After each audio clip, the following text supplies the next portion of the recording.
मी जिल्हा परिषद प्राथमिक शाळा आनंदगाव येथील विद्यार्थिनी। आज आपण बर्नौलीचा सिद्धांत शिकणार आहोत। प्रयोगातून शिकणार आहोत। एक ग्लास घ्या, ग्लासमध्ये पाणी घ्या। नंतर आपण कोल्ड ड्रिंक पितो, त्या 2 स्ट्रॉ घ्या। स्ट्रॉ नसतील तर आपण अशा प्रकारे 2 पेन पण घेऊ शकतो। नंतर एक स्ट्रॉ पाण्यात ठेवा।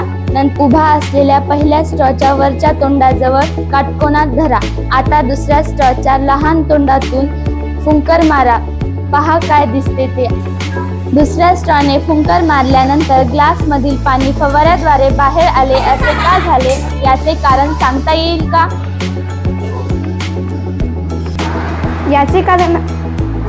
याचे कारण असे की स्ट्रॉ मधून फुंकर मारल्यावर त्याच्या समोर असलेली हवा दूर ढकलली जाते आणि त्यामुळे त्या ठिकाणी असलेला हवेचा दाब कमी होतो। स्ट्रॉच्या वरच्या तोंडाजवळ असलेल्या हवेचा दाब वातावरणाच्या दाबापेक्षा कमी झाल्याने ग्लासमधील पाणी जास्त दाबाकडून कमी दाबाकडे म्हणजे वरच्या दिशेने ढकलले जाते व पाणी फवाऱ्याच्या रूपात बाहेर पडते।